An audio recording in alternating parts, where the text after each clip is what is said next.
sagantaa gaaffii deebii waliin godhuu feetiif galatoomii yeroo ta'e aarsaa gootee dhumarratti osoo hin xumurin dura nama galatoonfachuu qabdu dhumarratti dhaamsa qabdu gabaabsitii nuuf ibsi hawaasa feetis dhaamadhu adda baana inshallah. Okay.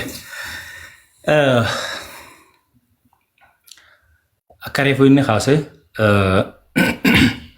Ustaaz Hamzaa Shajjaabirin duraanuu ni beekaa irra deebi'ee itti himuudhaaf immoo hedduu naa galatoomii ulfaadhu waan biraa osoo hin taane jechi guyyaa tokkisan miira kiyya kan keessa jiru namni na hubatisi namni na laalesii bakka sanitti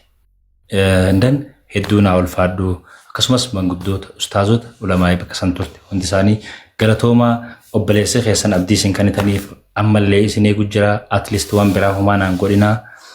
waanni rabbi godhe hin ooltu an nama ganaa dargaggeessa humna qabu fiigee waan fidu please akkuma waadaan aseentan san waadaa keessan irraa illee wanni biraa yoo hafe bilbiluma sagalee jabaadhu akkamirra jirtaa garteemi haala akkamiin deemaa jirtaa nagaa qabdaa qofa wala gaafannuudha kabira namni nan galateeffadhu gaanii beeytaa kakeessa kiyyaa dubbatu kakeessa kiyya na hubatu qarshii qabaateetii miti dhugaa qabaatee yeroo hundana waliin ta'uu baka waan keessa kiyyaa jechuun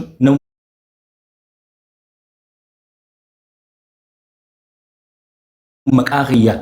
arrabe hedduu fudhatu murtiin maallaqa harkateeti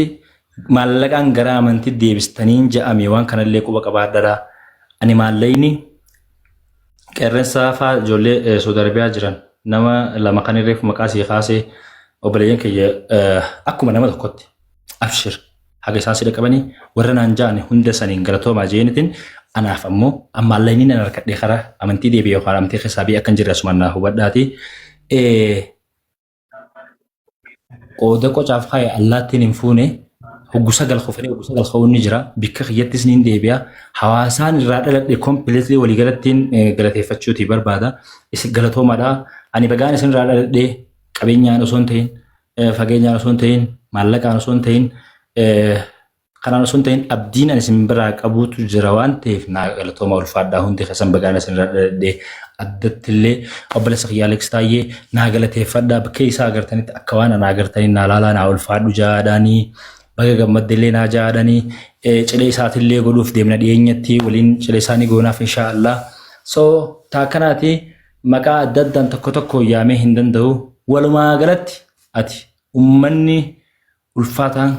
kabajamaan ummanni Oromoo baha Oromiyaadha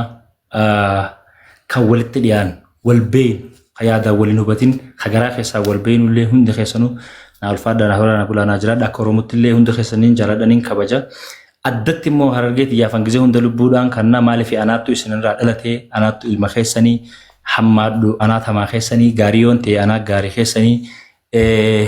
maal jee kan si mun beeku asumaan immoo irra deebi'ee lulaa intala jaamtu warra Baalee ni beeytaa nama yeroo hedduu miidiyaa kanarratti daawaa godhu anaa jecha arrabe hedduu fudhattee anaa jecha uleen meeqa itti buutee naa ulfaadhu naa galatoomii fayyaa naa ta'in jechuun barbaaddaa ani ammoo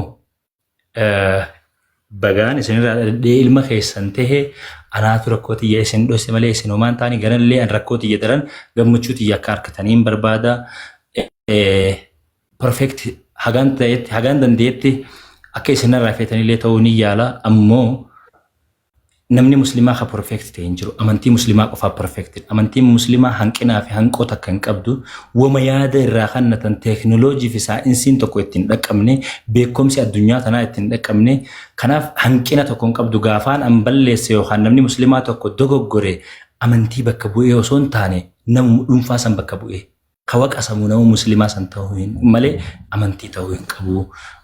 amantaa hundaa kabajan qaba amantaan tiyya anaaf lubbuu kiyyaniin jaaladha warra gaafa sanatti mufattanii anaanillee waa jettanii asumaaniin osoo isin hin beekinillee afoonallee ani isin jeetin jira ka isin mufachiifame isin jeetin jira hawaasa baha Oromiyaadha wallaahi lubbuun tiyya fidaa isin yaa taatu waan biraa waan hin jiru qabu. Assalaamu alaykum. Wa alaykum salaam wa rahmatullah. Tolle murtii